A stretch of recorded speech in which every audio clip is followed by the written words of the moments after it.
नमस्कार। इस वीडियो में हम बात करने वाले हैं द्वितीय वर्ष समाजशास्त्र के पेपर सामाजिक अनुसंधान की पद्धतियों के अंतर्गत साक्षात्कार निर्देशिका के बारे में।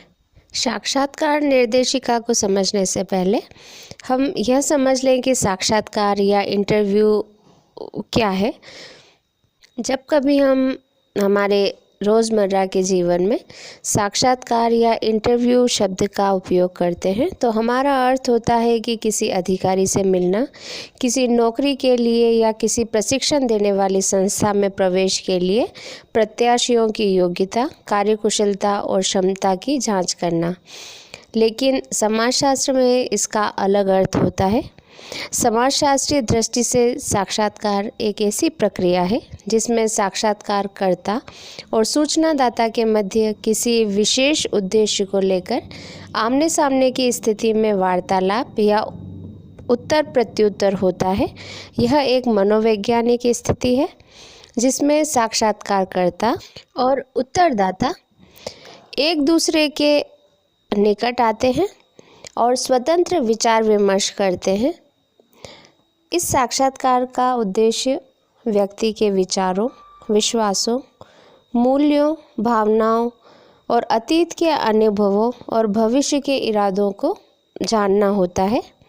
साक्षात्कार लोगों के बारे में हमारे ज्ञान और अनुभव में वृद्धि करता है।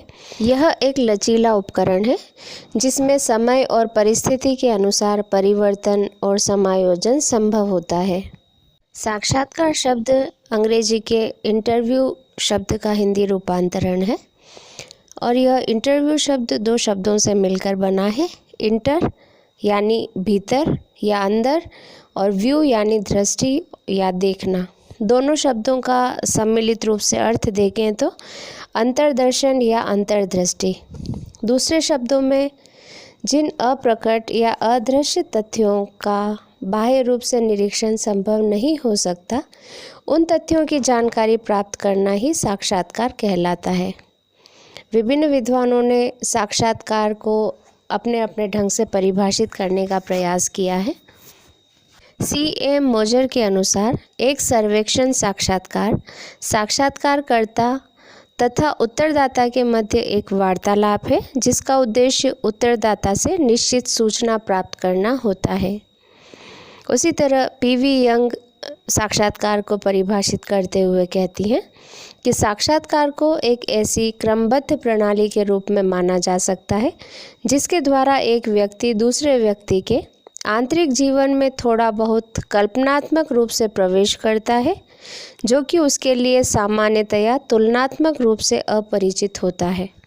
M.N. बसु के अनुसार एक साक्षात्कार को कुछ विषयों को लेकर व्यक्तियों के आमने सामने का मिलन कहा जा सकता है।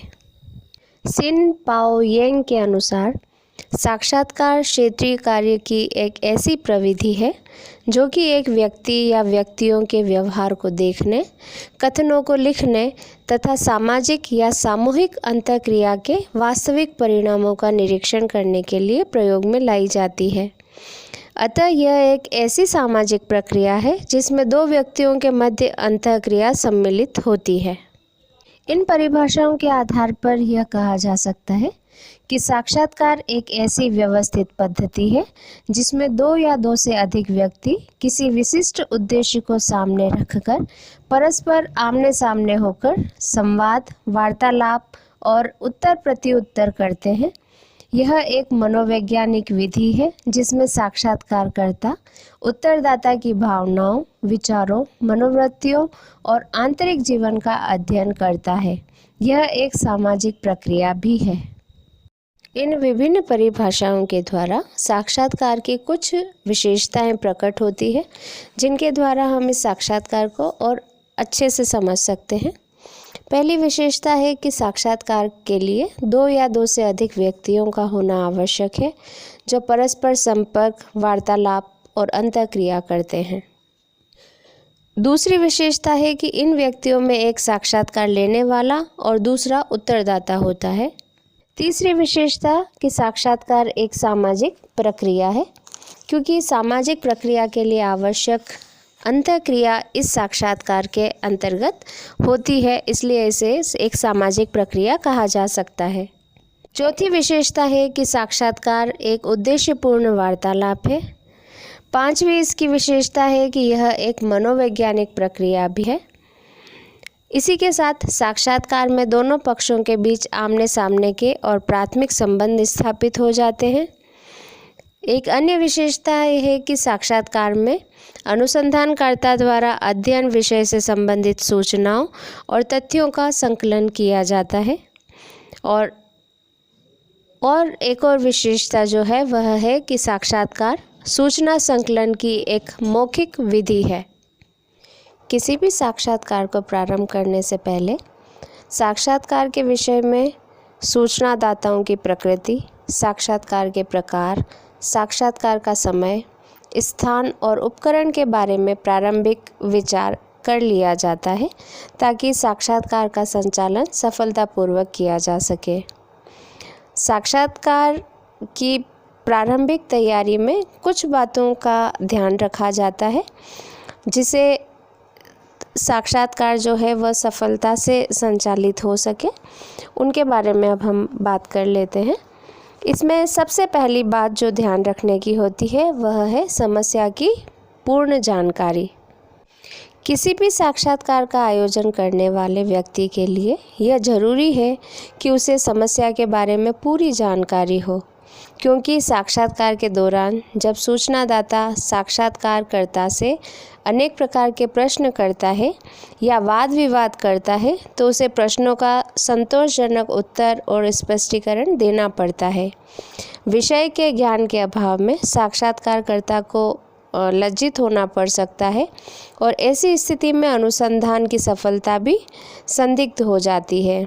इसलिए यह आवश्यक है कि साक्षात्कारकर्ता को विषय के बारे में पूरी जानकारी हो जिसे वह सूचनादाता के सामने स्पष्ट कर सके। दूसरी बात जो ध्यान रखने की है वह है सूचनादाताओं के बारे में जानकारी। साक्षात्कारकर्ता को सूचनादाताओं की योग्यता, उनके निवास स्थान, व्यवसाय, स्वभाव, अवकाश और मिलने के समय के बारे में पर्याप्त जानकारी प्राप्त कर लेनी चाहिए। सूचनादाताओं की प्रकृति, विचार और संस्कृति तथा जाति और सामाजिक स्थिति, इसका भी ध्यान उन्हें होना चाहिए। ये सभी बातें जानना साक्षात्कार की सफलता के लिए आवश्यक है। तीसरी मुख्य बात जो ध्यान रखने की है वह है साक्षात्कारदाताओं का चुनाव। अध्ययन विषय की आवश्यकता के अनुसार उपयुक्त साक्षात्कारदाताओं का चुनाव जरूरी है। जैसे यदि हम किसी औद्योगिक समस्या का अध्ययन कर रहे हैं तो हमें औद्योगिक श्रमिकों, कारखाना के प्रबंधकों, श्रम संघ के नेताओं और अधिकारियों, इनका चुनाव करना चाहिए।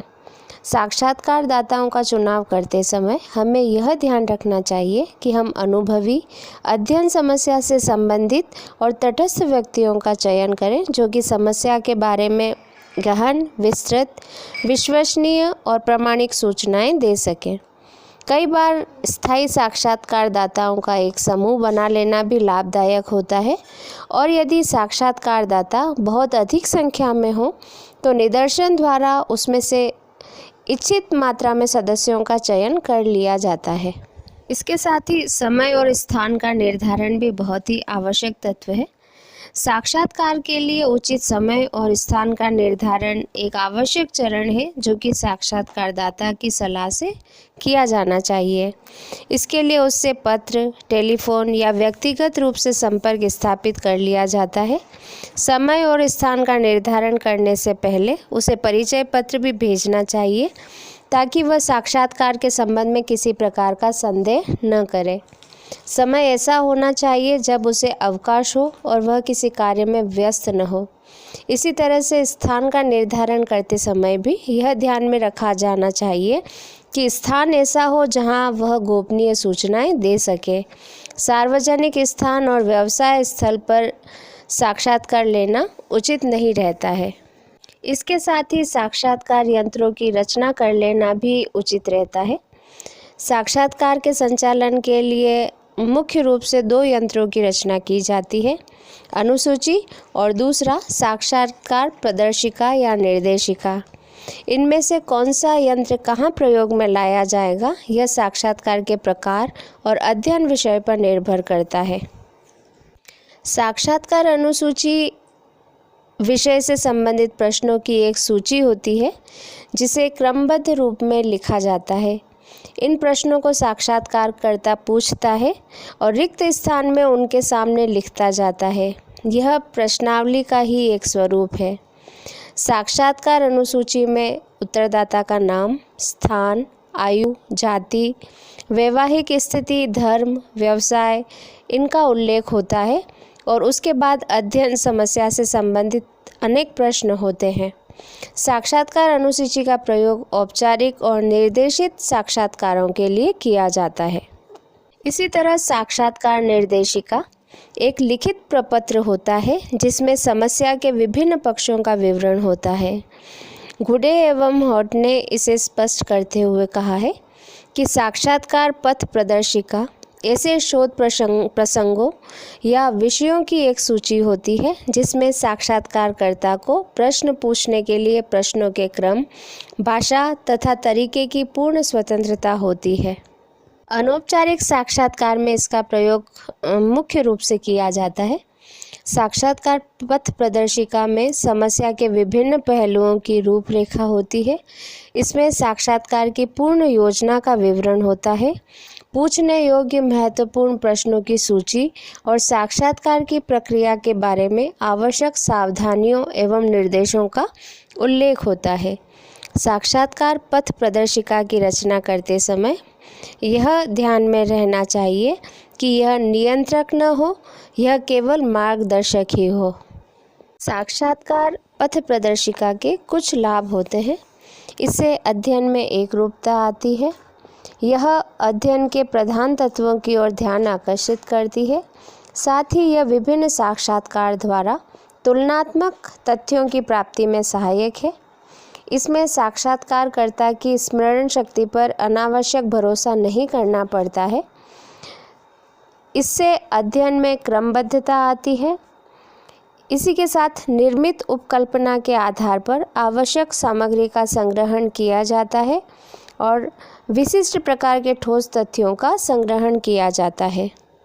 जैसे यदि हमें कोई साक्षात्कार लेना है तो हमें सबसे पहले सूचनादाता के संबंध में वे सब सूचनाएं लिख लेनी चाहिए जो हमारे पास पहले से ही है, जैसे कि उनका नाम, लिंग आदि। फिर सूचनादाता की आयु और प्रजाति की जानकारी भी हो तो उसे भी हमें लिख लेना चाहिए। साथ ही सूचनादाता को यह भी बता देना चाहिए कि हम समाजशास्त्र के विद्यार्थी हैं और इस विषय पर साक्षात्कार कर उनकी भविष्य की योजनाओं को जानना चाहते हैं और उनका चुनाव देव निदर्शन विधि की सहायता से किया गया है और उन्हें अध्ययन में सहभागी बनाना है। सूचनादाताओं को यह भी स्पष्ट कर दिया जाना चाहिए कि उनके द्वारा दी गई सूचनाएं पूरी तरह से गुप्त रखी जाएंगी और उनका कहीं कोई नाम नहीं बताया जाएगा। सूचनादाताओं से पूछे जाने वाले फिर प्रश्नों को भी क्रम के अनुसार हमें उसके उत्तर लेने चाहिए। उसके बाद उत्तरदाताओं से प्राप्त साक्षात्कार संबंधी प्रपत्रों को देखकर यह भी हमें पता लगाना है कि उनके द्वारा प्रस्तुत किए गए सभी प्रश्नों के उत्तर दिए गए हैं या नहीं। यदि सूचनादाताओं से कोई सूचना चाहिए जो उनने अभी तक नहीं दिए तो वह भी उसी वक्त उनसे पूछ लेनी चाहिए और अन्य सूचना जो पूछना शेष नहीं है तो उन्हें अपना सहयोग और समय देने के लिए हमें धन्यवाद देना चाहिए।